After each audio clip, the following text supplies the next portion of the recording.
السلام علیکم ورحمۃ اللہ وبرکاتہ۔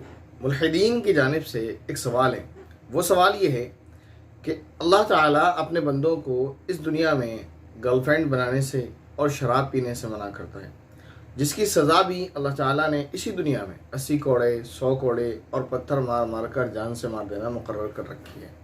لیکن کیا وجہ ہے کہ اللہ تعالیٰ اپنے بندوں کو اپنی اطاعت اور اپنی فرمانبرداری کے لیے، اپنے احکام منوانے کے لیے انہی دو چیزوں کا لالچ دیتا ہوا سب سے زیادہ قرآن کریم میں نظر آتا ہے، معاذ اللہ، ایک حور کا اور دوسرا شراب کا۔ یہ ملحدین کا اعتراض ہے۔ اس کا جواب سنیں۔ جواب کو سننے سے پہلے ایک چیز سمجھ لیں، منطقی مغالطوں کی ایک قسم ہوتی ہے جس کو اسٹرومین آرگومنٹ کہتے ہیں۔ وہ ہوتا کیا ہے؟ وہ ہوتا یہ ہے کہ فریق مخالف کی مقدمے کو خود ہی پیش کرنا اور خود ہی اس کو رد کر کے خوش ہوتے رہنا کہ میں نے فریق مخالف کو ہرا دیا ہے۔ یہ وہی طریقہ ہے جس کو ملحدین استعمال کرتے ہیں۔ مثلا اس کی ایک مثال لے لیں۔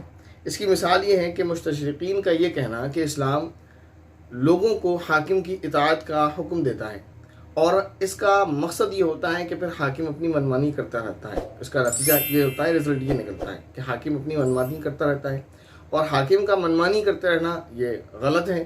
لہذا اسلام کا یہ حکم دینا کہ حاکم کی اطاعت کی جائے یہ غلط ہے۔ میں نے ایک مثال دے کر سمجھایا۔ اس کا جواب یہی ہے سیدھا سیدھا کہ یہ مقدمے کو پہلے خود پیش کیا، وہ بھی غلط طریقے سے، پھر اس کو رد کر دیا اور پھر خود ہی واہ واہی لوٹ رہے۔ حالانکہ کہیں بھی اسلام یہ حکم نہیں دیتا کہ حاکم کی ہر حال میں اطاعت کی جائے، کہ وہ جائز کہے تو بھی، ناجائز کہے تو بھی، جائز کرے تو بھی، ناجائز کرے تو بھی۔ قرآن کریم میں، اسی طرح احادیث نبویہ میں جو اس حاکم کی اطاعت کا جو حکم دیا گیا ہے اس کی ایک لمٹ ہے اور حد ہے۔ وہ یہ کہ جب تک وہ اللہ اور رسول کی اطاعت کرے تو اس کی اطاعت کا حکم ہے، اور جب وہ اللہ اور رسول کی خلاف ورزی کرنے لگے تو پھر اس کی مخالفت کا حکم ہے۔ لیکن ہوا کیا؟ وہی کہ مقدمے کو پہلے خود ہی پیش کیا، وہ بھی غلط، پھر اس کو رد کیا اور پھر خود ہی واہ واہی لوٹ رہے ہیں۔ یہ سوال اسی میں کا ہے۔ اور اس میں دو سوال ہیں کہ اللہ تعالیٰ اپنے بندوں کو اس دنیا میں گرل فرینڈ بنانے کو منع کرتا ہے اور ادھر حور کا لالچ دیتا ہے، ادھر شراب پینے کو منع کرتا ہے، ادھر شراب کا ہی لالچ دیتا ہے۔ تو جہاں تک بات ہے حور کی، تو ایک سوال سمجھ لیں اچھے سے۔ پوری دنیا میں جو مہذب دنیا ہے، پوری دنیا میں کہیں بھی جو مہذب دنیا ہے، وہاں پر اس بات کو برا نہیں سمجھا جاتا کہ کوئی شخص کسی لڑکی سے نکاح کرے اور پھر اس سے ازدواجی تعلق قائم کرے۔ اس کو کوئی برا نہیں کہتا ہے۔ ایسے ہی قرآن کریم نے جو حوروں کا تذکرہ کیا ہے، تو وہاں پر قرآن کریم میں یہ بیان کیا گیا ہے کہ حوروں سے ان کا نکاح کرایا جائے گا، نہ یہ کہ ان کو اپنی گرل فرینڈ بنا کر وہ رکھیں گے۔ قرآن کریم میں اللہ رب العزت نے سورہ دخان آیت نمبر 54 میں یہ ارشاد فرمایا ہے، کذالک وزوجناہم بحور عین، اسی طرح ہم جنتی مردوں کی حور عین سے شادی کریں گے۔ لہذا یہ اعتراض کرنا کہ اسلام اس دنیا میں لوگوں کو منع کرتا ہے کہ وہ گرل فرینڈ رکھیں اور ناجائز تعلق قائم کریں، اور خود اسی بات کا قرآن میں جو ہے لالچ دیتا ہے، تو یہ جواب بالکل غلط ہے، سراسر جہالت کی بات ہے۔ تو قرآن کریم اس دنیا میں بھی شادی کرنے کے بعد ازدواجی تعلقات کو منع نہیں کرتا، اور اس دنیا میں بھی قرآن کریم کا حکم یہی ہے کہ حور عین سے ان کی شادی کرائی جائے گی، نہ یہ کہ 4-5 جو ہے معذرت کے ساتھ رکھیلے سی رکھ لی جائیں۔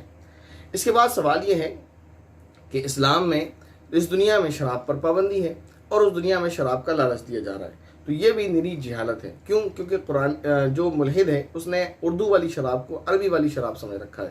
اس دنیا میں جو منع ہے وہ اردو والی شراب ہے، اور وہ شراب جس کو آپ سمجھتے ہیں وہاں جو پلائی جائے گی وہ عربی والی شراب ہے۔ عربی والی شراب، عربی میں شراب کہتے ہیں ڈرنک کو۔ چنانچہ قرآن کریم میں اللہ رب العزت نے جہنمیوں کے لیے جو مشروب، جو ڈرنک تیار کر رکھا ہے، اس کے لیے الفاظ فرمایا، شراب من حمیم، گرم پانی کا مشروب ان کو پلایا جائے گا۔ اور جو جنتیوں کے لیے ڈرنک ہے اس کے بارے میں ذکر فرمایا، شرابن طہورا، یعنی ان کو پاکیزہ جو ہے مشروب پلایا جائے گا۔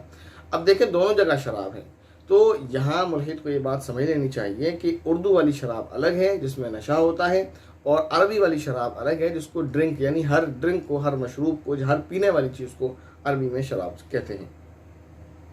یہ ہو گیا جواب۔ اب اس جواب کو دوسرے زاویے سے سمجھیں، وہ یہ کہ دیکھیں زمانے کے بدل جانے سے، جگہوں کے بدل جانے سے حکم بدل جاتا ہے۔ میں اس کی آپ کو 2 مثالیں دیتا ہوں۔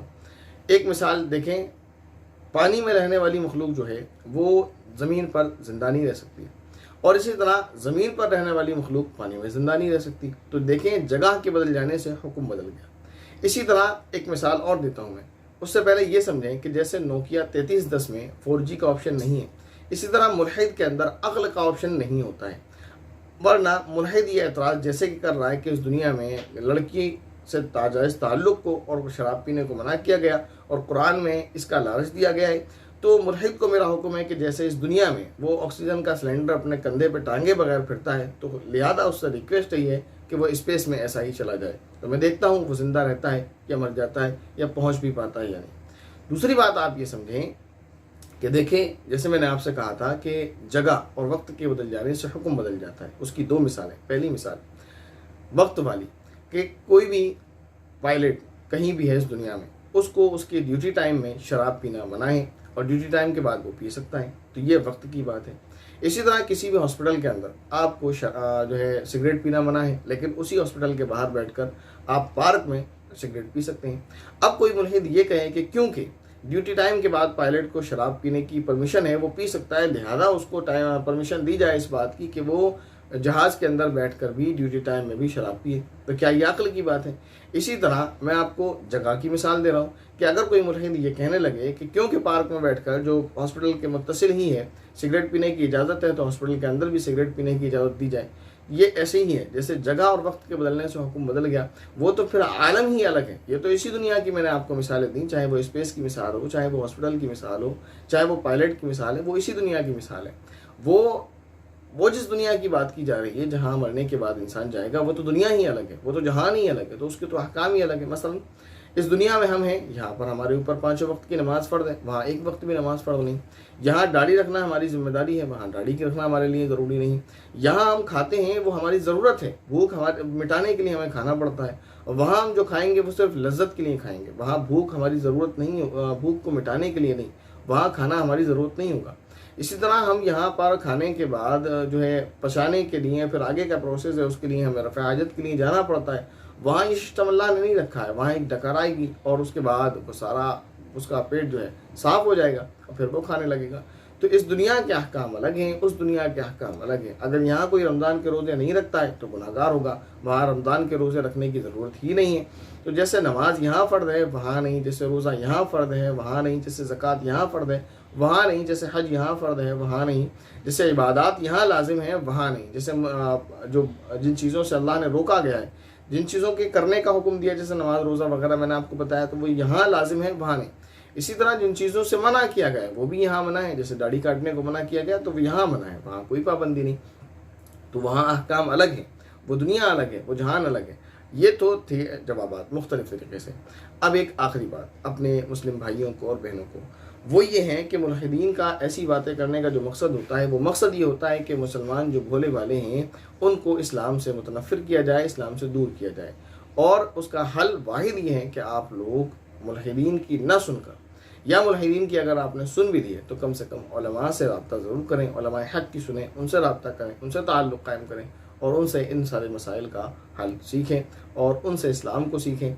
आप जब ख़ुद इस्लाम को सीख जाएंगे तो इस तरह आपको कोई भी गुमराह करने की सोच भी नहीं सकता।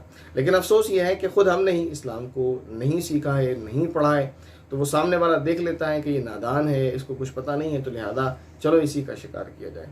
उम्मीद है मेरी बात आपको अच्छे से समझ आई होगी। आप कोशिश करेंगे, फ़िक्र करेंगे कि दीन को आप सीखें। और दूसरी बात यह कि कभी किसी मुल्हिद की आपने इस तरह की बात सुनी है तो उस पर परेशान नहीं होंगे, उलमाए दीन से रब्ता करेंगे और इंशाअल्लाह उसका हल आपको मिल जाएगा।